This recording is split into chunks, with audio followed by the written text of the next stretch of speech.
interdisciplinary, focusing on literature, arts, culture, archival studies, Southwest Borderlands history, and environmental justice. I invited Karen to participate in the series after reading an article that she wrote in 2020 in the Journal of the Center for Interdisciplinary Teaching and Learning, Navigating Archives of Power, What's the Objective? And I'll come back to that later.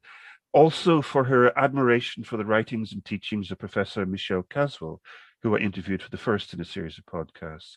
So welcome, Karen. Thank you, John, for inviting me to be here. It's really exciting to be having a conversation about the archives.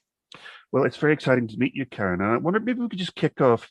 Perhaps you could tell us a little bit about your own background and your journey to your current position at Colorado College.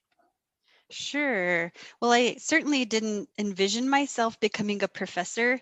I grew up in a working class family in a small rural town in New Mexico, and I attended the closest major university, which was the University of New Mexico. My undergraduate degree is in journalism and mass communication with an emphasis in advertising, and my master's degree is also. Well, hello, everyone, and welcome to the second in a series of podcasts on the theme of objectivity and neutrality in the archives. I'm John Peelan, Director of the Scottish Council Archives, and I'm delighted to welcome Dr. Karen Roybal, Assistant Professor, Southwest Studies, Colorado College in Colorado Springs. Karen describes her teaching methodology as communications. So at that time in my life, I was really drawn to the power of language in communicating messages. So I spent a number of years doing marketing, copywriting, and then later technical writing. But those jobs were unfulfilling in terms of how I was thinking about identity at that particular moment in my life, which prompted me to consider going back to school for a PhD. And so I was still thinking about the power of words, but this time I was thinking about personal stories, and I was particularly interested in the idea of testimonios or testimonies that reflected on personal identity and experience. And I decided that I wanted to go back to school, but because I'd been out of school for quite a while, I got my feet wet by taking graduate courses as a non-degree seeking student. And then I found my home in American studies, where interdisciplinary frameworks rooted in historical analysis, literary analysis, and cultural studies really sort of grabbed my attention. So during my graduate studies, I was introduced to the archive, and I guess perhaps experienced the seduction of the archive when my advisor had me conducting archival research, where I was really seeing firsthand the multiple layers, or that sort of palimpsest of stories that are visible within a single archive. And then later on, I went to do a postdoc at the University of Illinois at Urbana-Champaign, and I had the extreme honor of being mentored by historian Antoinette Burton, whose scholarship and her theorizing about the archive really influenced my thinking about the archival gaps. And so I was particularly drawn to how Dr. Burton described the archive as a site of knowledge production, but also she described it as this contact zone. And so these conceptions of the archive, I think, are really imperative, as Dr. Burton reminds us, to think about, the fact that archives don't necessarily emerge fully formed. And so her reflections really encouraged me to also think about those intersections of power in the archive, and especially in how power shapes the narratives found in the archive. So much of what I learned from Dr. Burton influenced how I conceptualized the idea of what I call the alternative archive, which I lay out in my book, Archives of Dispossession, that was published by the University of North Carolina Press in 2017. Yes, what you said there, Karen, is quite interesting on a number of levels. I'm really fascinated by the idea that you started off in journalism and marketing, and then switched to a piece of work or work that involved understanding testimonies of people and trying to interpret their stories as told through the archives and all the different multiple layers that are within the archives. Do you think there was a change, a difference in your outlook when you switched from communicating via traditional journalistic methods to understanding archives as something that are perhaps meant to be more neutral and objective? I think so. I mean, certainly the sort of marketing work that I was doing and the copywriting that I was doing was in many ways persuasive writing. For instance, at one point I worked for a real estate company and I was doing marketing for them, basically enticing folks to purchase property. And interestingly enough, right, I take the turn in my research now where I'm writing about property, but I'm writing about Mexican women in particular and the ways in which they use their testimonies to talk about notions of property and inheritance. So I think, I mean, the form of writing is definitely different, and the subject matter, sort of ironically, I turned back to, but just from a different sort of perspective or vantage point. Yeah, one of the things you said is that you kind of come to an understanding that archives are not fully formed. And if I could mention part of the conversation that I had with Professor Michelle Caswell, where we talked about the issue of whether or not archives are static objects fixed through time and space, or whether they change over time. I mean, is that something that you believe that archives are not static? They are in fact things that can are open to different interpretations and therefore are malleable in a sense. Certainly, yes. And that's something that I emphasize to my students. I mentioned that I teach a course on the archive. It's called Archives of Power. And that's certainly Mm. one of the things that my students and I discuss is that we have this notion, I think, sort of and here I'm thinking of us as sort of the broader public, of thinking as archives as static, but really they are dynamic. And part of why they're dynamic is the ways that we come to the archive, the ways that we're interpreting the archive. Those methods change over time. And certainly I think for the better, through work like Michelle Caswell's, right, where we're thinking about what it means to decolonize the archive. Well, I'll come back to that phrase decolonizing the archive later in this discussion because it's something that means different things, I think, to different people. And it'd be interesting to hear what your interpretation of it is. And the word archive or the term archives or word art, it's something that is perhaps open to interpretation itself. Here we describe the archive as the documented memory of the nation. Um, on the other hand, I read that archives are not neutral sources. That they're created not to provide documentary evidence, but to perform a specific task. And this could be anything from conveying personal thoughts in a private letter, for example, letters home from the war, or arguing for policy changes in a government memorandum. So, do you think that statement is true that archives are not neutral sources? Indeed. I think we take for granted and perhaps even assume that archives hold objective histories. And we forget that archives are mediated, that they're created and they record history in a way that renders a story from a very specific vantage point. For example, the archive has historically privileged accounts from those whose voices are deemed important enough to record. And only now are we sort of rethinking, right, whose voices count in the archival record. And I think this question, I really appreciate it because it makes me think of the work of Michel Rotriot, whose book Silencing the Past is also real influential in terms of the way I think about history and the archive, especially in the ways that he emphasizes the idea of the production of narratives within archives and how historical records and what's held in the archive was developed within a system in which we place valuation on those whose stories matter in the Western or dominant record.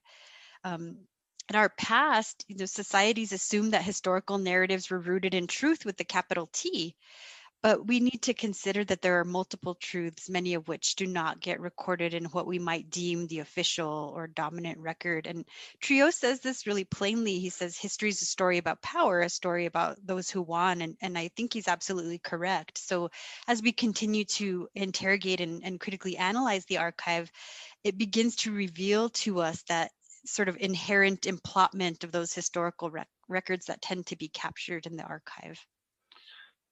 In the series that I recorded last year on the theme of archives and records in the time of COVID-19, we referenced a statement that the International Council of Archives put out back in May 2020, or perhaps earlier. It was certainly early on in the pandemic about the importance of records in the time of global crisis, that the role of the archivist and the record managers in terms of creating and providing evidence for decision making was really valuable.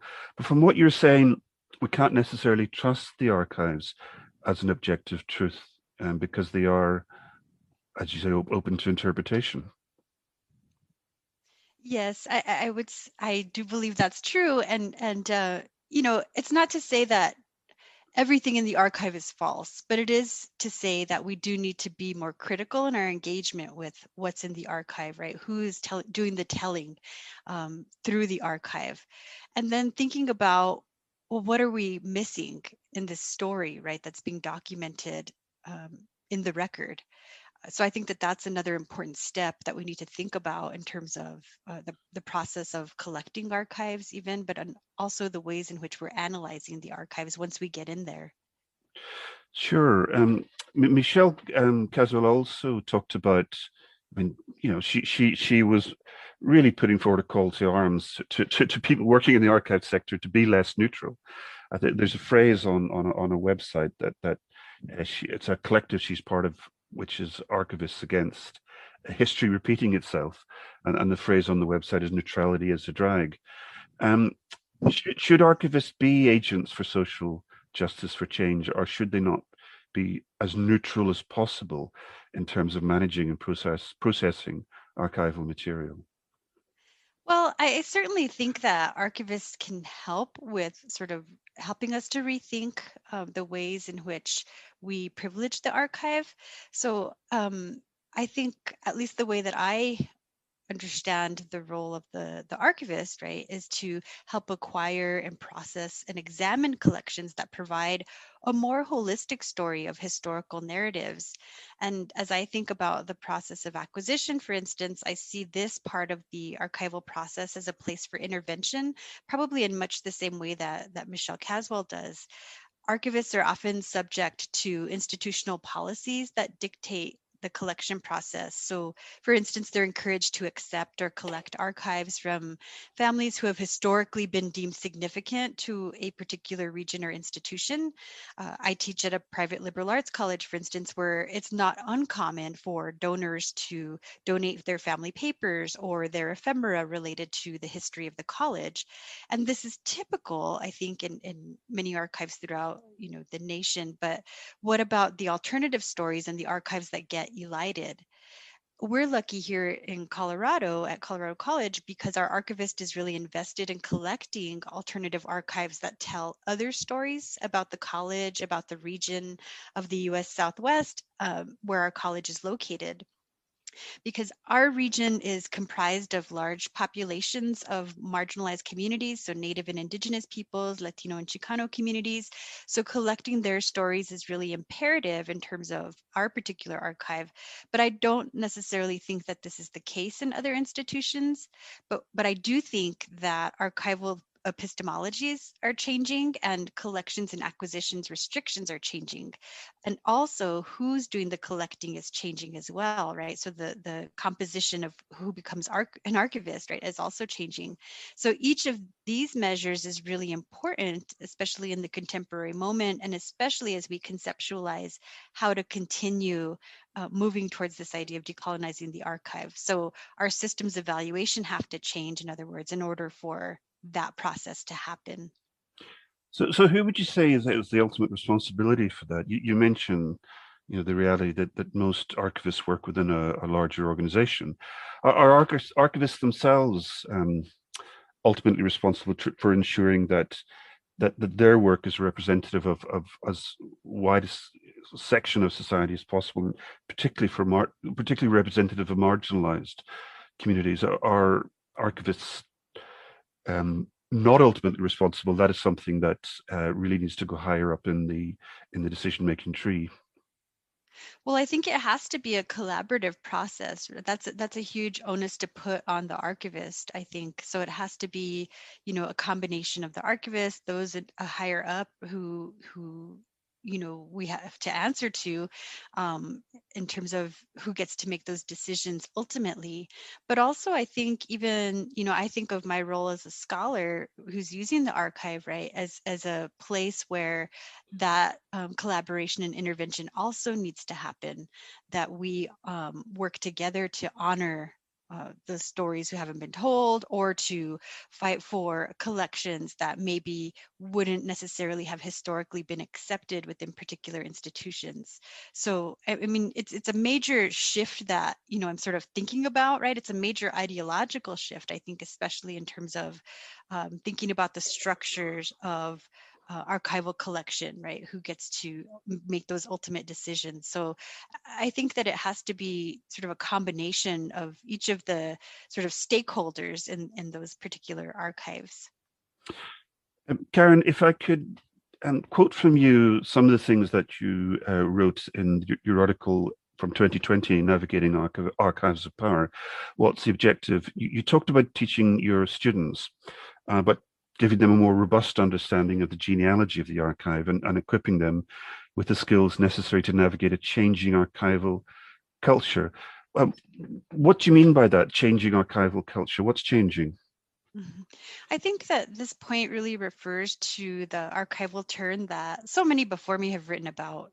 And so again, I go back to this idea of thinking interdisciplinarily, and how that is important to understanding what we consider the historical record, but also thinking about like the entanglement of memory and history, so that my students understand that archives are mediated, but also how to make sense of each of those ideas through careful and critical examination, to really understand and unpack what we mean by the genealogy of the archive, right? To demonstrate to them how that genealogy remains, right? We have those imprints, but we also need to shift the ways that we analyze the archive, the ways in which we have to look sort of between the lines in some cases for those stories that tend to get elided within the archive, that they may be there, but we have to do a lot of digging in order to bring those stories to the surface.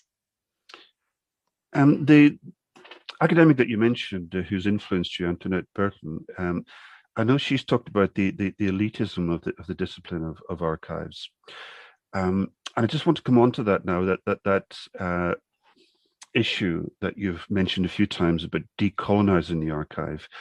Michelle Caswell is quite strong on this in terms of her interpretation is that, as she says, white supremacist attitudes have defined the way archival material has been chosen and collected in the past. How do you define that statement, decolonizing the archive, or what's your response to the accusation that there has been too much elitism in the discipline, and that's something that needs to change? hmm Well, I do certainly think that Antoinette Burton and Michelle Caswell, that their thoughts about the archive and sort of this idea of the elitism, the need for decolonization, that their points of view really intersect. And I think both of them also really hone in on the idea of the lack of interdisciplinarity in our studies of the archive, alongside, right, the devaluation of archivists themselves and the privileging of the historian as the one who is allowed to tell the story based on the archival imprints. But I really find Michelle Caswell's understanding and discussion about decolonizing the archive really important, because what she's doing, right? I mean, it really sort of informs the way I'm teaching this course called Archives of Power. And my students will be reading her introduction to a special issue of archival science that she co-authored with J.J. Godar. And in this introduction, they discuss how we move towards a decolonial archival praxis, which really requires what might be sort of categorized as a liberatory praxis. So on the one hand, they call for a definition of decolonization that's been posited by Eve Tuck and Kei Wayne Yang, that calls for a repatriation of indigenous lands. But at the same time, they draw our attention to the need to decolonize the mind, which means a major dismantling of colonial structures and systems of oppression that have guided and really sort of codified the archive. So it's not surprising that archives have been guided by these colonial structures, but as we think about decolonizing the archive from an archival studies perspective, it requires a real intersectional approach where archivists, scholars within other disciplines, and communities work together to generate both practical and theoretical ways to dismantle these white supremacist and colonial structures that attempt to, and in some cases, continue to dictate our historical narratives and records that are deemed, sort of authentic. So I think what you're saying is that the archival process is something which is part of a wider issue that needs to be addressed, where there's a need for large-scale societal and cultural shift in terms of our understanding and interpretation of what's important in history and what should be kept and what should be recorded and what should be retold. But surely, if it wasn't for archivists, then there wouldn't be any of this at all. That we just have to accept the reality that in the past that it was a different world with a different cultures. But if it hadn't been for archivists, then the evidence that we currently have just wouldn't exist. I definitely see your point. Those earliest recordings or archives are definitely important. And as an example, in the program where I teach in Southwest Studies at Colorado College, we do a deep historical dive into the colonial history of what became the US Southwest. So we are very much reliant on Spanish colonial records, for instance, created by settler colonizers, which included a large number of Franciscan priests who happened to be good record keepers and who kept very lengthy and detailed records. And for many years, those were the only records that we had to inform our understanding of settler colonialism in the New World. So I don't think we should completely ignore those records, but we should critically engage with them to also think about the perspectives that are missing from those accounts. Those accounts are very much one sided. And in those accounts, the conquistadors were essentially justifying their very costly expeditions and the genocide that they were inflicting on Native and Indigenous peoples. And the Franciscan priests were attempting to validate why they needed to convert Native peoples to Christianity, whom they deemed inferior. But if we took those archival documents, we'd miss the fact that, as Michael Lynch states, the archive is never raw or primary. So, where is the Native or Indigenous voice in these records? So, for me, that means we have to do intense investigatory work and sometimes speculative work because, in many cases, we don't have access to Indigenous voices during that period of colonization. So, thinking about the value of those original records along with the role of the archivist is extremely important. And I think where we have to come together is in how we're analyzing the archive, which points back to a point that I made earlier about the value of collaboration between researchers, archivists, and I would say descendant communities to provide a more holistic story, whether that be, to inform a national history, a community, or a local history. But we really do have to work together to provide that more robust and accurate history. Something that you mentioned earlier about how archivists are perhaps less valued than they were before. It's a theme that we discussed a lot in the first series of podcasts I recorded in 2020. That until we recognize the value of archivists and the value of record keeping, then the sort of issues that you're talking about are not going to go away. And I wondered what your thoughts were, particularly in terms of your coursework and the students that you work with, and how do we go about doing more to value the work of archivists and record keepers in society, and by doing that we can help to change attitudes as well. hmm Well, one of the ways that I do that in my class is by emphasizing the significance of establishing a relationship with the archivist with whom you work. And so when I am able to teach under under different circumstances, right? Not COVID related circumstances, I take my students out in the field and we travel to different archival repositories throughout the Southwest.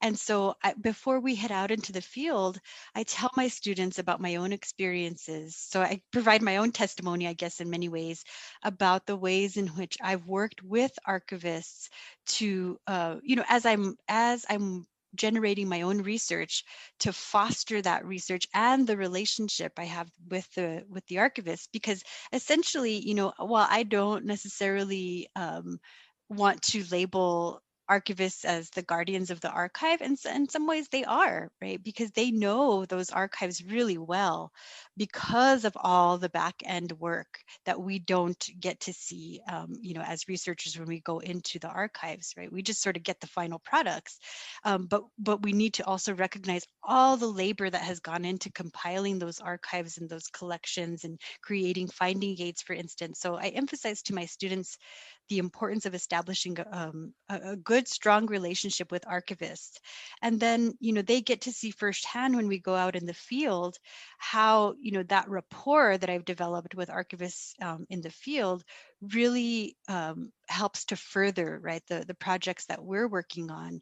And so I really sort of emphasize that throughout the course, but I think they really see it in practice when we go out into the field, so that it's not about theorizing the archive anymore, right? It's understanding those collaborative relationships between an archivist and researcher that are so significant, I think, for changing the ways that we view the archivist and their role.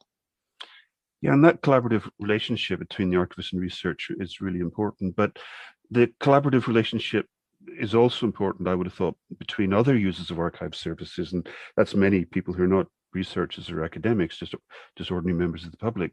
But also, I wondered what your thoughts were about archivists engaging with the wider community, the living community, to understand that their stories, not just communities from the past. How important is it that archivists and record keepers engage with the local communities in their area? I think it's very important, especially because, if we want to sort of dismantle this divide between the university and the communities within which they're housed, that's one important step, right? Is paying attention to who your community members are, and we see the necessity for this type of breaking down, right, of those inherent sort of hierarchies in archives and libraries, right, or community archives that are being established. But we also see it in museum spaces, for instance, where the roles of record keepers there are also changing. So I think it's very important for archivists to have relationships with the communities in which they're housed. And also, I think we've seen a surge in many ways in terms of the number of community archives that are developing. And that's another way in which we get those alternative stories that I mentioned earlier, and getting them from a different perspective, right? From the folks whose communities have been impacted by histories, right? And sort of thinking about the significance of those community stories told from the perspective of those who have been impacted by events, by sites, by, you know, um, all of those areas of history. Karen, was spoken a lot about the understanding that archives and the archival process is neither neutral nor objective. And you've written about how the archive, it's that what's left out of the archive is as much an active process as what's kept. And through that active process of leaving out, we have learned what was deemed something to be forgotten, what we've learned about the decisions that were made at some point, that something wasn't valuable or important enough to be forgotten. And from your own experience, particularly talking about the testimonies work that you've done, and what have you uncovered that you think was left out of the official record that is of so much value and so important that it needs to be reintroduced? Mm-hmm. So, to think about the first part of your question, the ways that I describe this sort of active process of forgetting to my students is to get them to think about the messiness of the archive, for lack of a better way to put it, so that they understand, or they might better understand, how archiving is the system through which items and memories are preserved so that they are remembered. But then we also have to think about the active process of forgetting, right? So again, goes back to the earlier points that we discussed about archives being dynamic, right? That it is this active process, even though we might deem the archive as static, it's really not.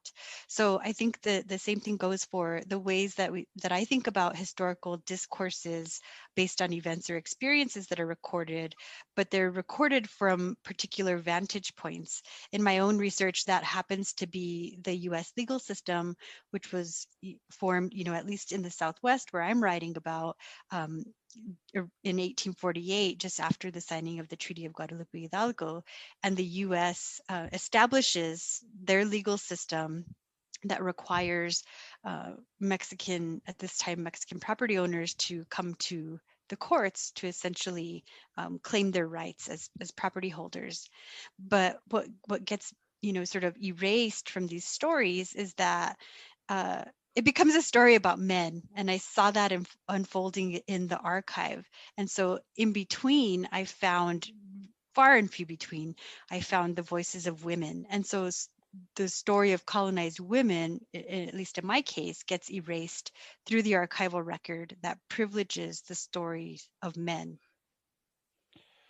Well, and is that really the central issue? Is that up until a certain point, the how we interpreted history was through the eyes of men, through the writings of men, and it's only by circumstance that the stories of women are starting to be properly understood and properly appreciated.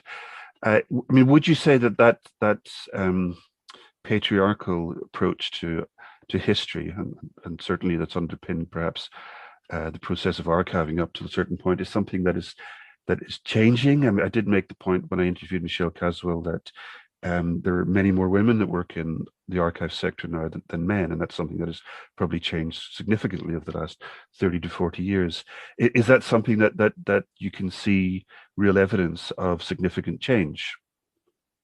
Yes, I certainly think that there is evidence of significant change, not only as in who is doing the archiving, but also in whose stories are being collected, in the ways that we're sort of examining the logics of archival systems and the hierarchies that dictate those systems, whether those be, authoritarian, institutional, colonial, gendered, and even heteronormative, right? So I think that I'm really happy to hear, right, that you're in this series going to also emphasize like LGBTQ Sure. archives, for instance, right? Because they have, at least our systems for, how many ever years, have been dictated by heteropatriarchy, and those structures that guide, right, the ways in which we privilege particular historical narratives over others. So I do certainly think that it's changing. Yeah, I'm just going back to your use of the word messiness, and I'm guessing that there may be some archivists listening in on this podcast who might balk at the suggestion that what they do is messy. But I think what you mean is that it's not clear cut in terms of what to value and what to dispose of, what can be forgotten. But it also seems to me that what you're saying is that there are so many stories yet to be told. I mean, there's half the human population of the stories of women, that many of which have been erased from the history books, or not even told in the history books in the first place, and are there in the archive, but really need to be teased out and explained. In Scotland, we have the Glasgow Women's Library, for example, which is devoted to telling the stories and histories of women in Scotland. It's an incredibly important resource. But not just for women, obviously. But you mentioned LGBT, but also the stories of the marginalized, the poor people, people whose stories are only told from the perspective of people who look down on them. It seems that there must be rich, as yet untapped vein of stories yet to be told from the archive. Yes, I completely agree, and I didn't mean to. I in no way undermine the work of the archivist, right? In terms of the ways that I'm thinking about the messiness of the archive, really sort of centers on the entanglements I think that happen, Sure. right? In terms of thinking about cultural memories that are preserved in the archive, for instance, and sort of the standard or traditional histories that get told publicly. So that's what I mean by the messiness of the archive. But definitely, I mean, I think that those stories, those alternative stories, right, the stories of minority communities, of women, of LGBTQ, right, that those stories are in the archive. We just have to sometimes do the work of exhuming them, right? And that's, I think, sort of where we are right now, is we're engaged in that process very actively throughout the world in terms of thinking about uh, making those stories visible within the archival record. And sometimes that means first, locating them is the first step, and then second is rendering them visible, right, in ways that they haven't been before. Um, if I could go back to the issue of the perceived elitism of the discipline that Antoinette Burton mentioned. I can't say what it's like in the United States, but certainly in the UK, there's an understanding that um, the, the the the sector, the archival sector, and not just the archival sector, but the wider heritage sector, is dominated by white middle class people, and so that there's a certain degree of hand wringing around that, and understandable angst, but it's something that it's difficult, I think, to change, or maybe it isn't difficult to change. Um, do you feel that elitism, for want of a better word, is still there, and is it something that can be realistically changed in terms of um, the process of archiving, the decision making still being made by white people, is something that can actually be changed in the short term? I do think that it can be changed. I do think that it is still there. And that change isn't going to be easy, but I already see the change happening. So I have great hope that it will continue to change as we proceed through time, and think about the ways in which our archives have historically been sort of captured right under this idea or this guise of the elitism, and as we further interrogate, right, the ways in which we privilege particular stories, or who is sort of controlling these stories, um, the, all of those ideas are certainly shifting. I don't think it's going to happen overnight, but I do think it is happening, and it will continue to happen, especially as archival ideologies change. Yeah, we mentioned that the issue of archivists being described as guardians, and our archivists are also described as truth keepers and gatekeepers of the truth. I mean, that from what you've been saying and from what Michel Caswell said is misleading. And I wondered, could you think of a better term to define the role of the archivist if it's not a gatekeeper, a guardian of the truth, because the truth is something that is open to interpretation, and you should not fix it in the sense that you think this is the proper interpretation and no one else should dare to change that. Is there another maybe term that we could use to define the work of archivists? Yeah, I think the way that I view archivists, right, that they are stewards Mm. of the archive in many ways. I mean, they are doing the collecting, they are doing the organizing, and so I view them as stewards, not necessarily, gatekeepers, or guardians of the archive, as Derrida stated. Um, so I think that the profession has also changed significantly. So I think that archivists are certainly more attuned to the stories that are missing within the archival record. And I believe that we tend to forget that archivists are also scholars. And thus the profession has changed in that it values archivist scholars who are really doing the onerous work of rethinking archival practices, much like Michelle Caswell's work. So I think the point you're making then is that archivists are stewards, but the stewards not of something static, but of something living, something dynamic, that is there for anyone to read and understand and interpret and have a connection with. Definitely. I would definitely say that. And I think that's one of the important sort of shifts that we have to make is in thinking about the archive as dynamic, that and then so are the processes, right? So if that is the case, then yes, our processes of archival collection, of systems evaluation, of who is an archivist, of how we determine, right, which stories are going to be told and how, I think that it's all going to change, right? Once we sort of reckon with the idea of archives as dynamic. Karen, when we first started talking, you mentioned your earlier career choices that took you into journalism and marketing. Um, and there's been a lot in the news over the last couple of years about the manipulation of truth, the phrase alternative truth and alternative facts have been bandied about. Um, Archives as not being neutral, static things, but dynamic things. Are they in the same way that facts can be manipulated? Are they also potentially dangerous in the wrong hands?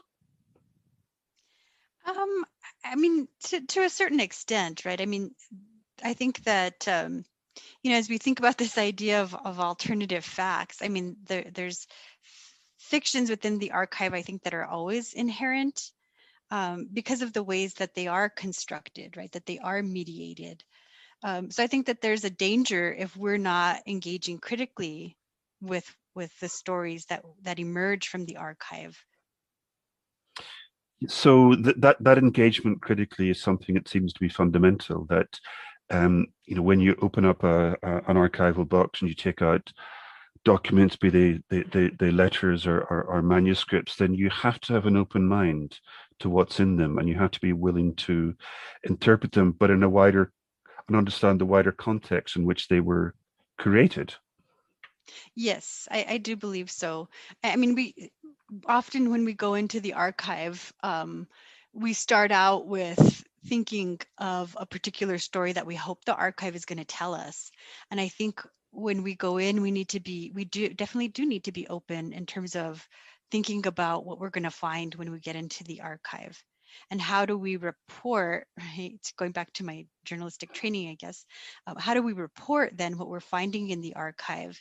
And are we doing that investigative work that allows us to read between the lines of what is in the archive?